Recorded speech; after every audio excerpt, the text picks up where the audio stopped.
почти на харьковскую границу.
Колонна тянется уже минут 10, наверное.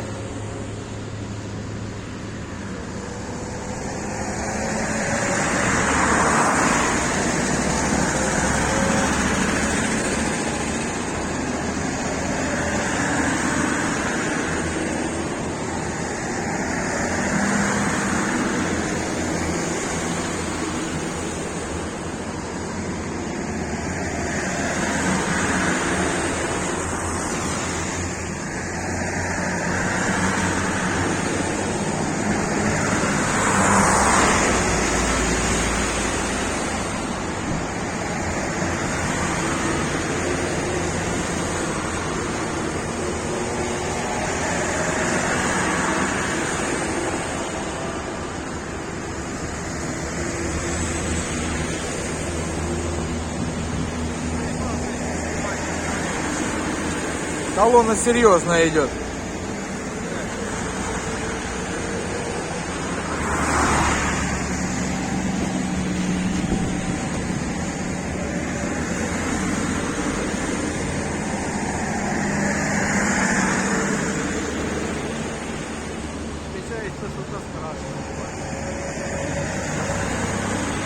Ничего страшного. Бендеры пизды получат, поедут ребята домой. Скоро будет без разницы, на юга он ездит, ёпта.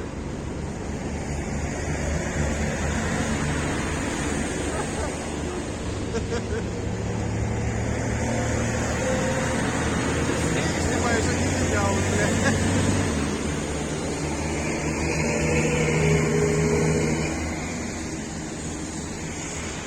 Ну вот и все.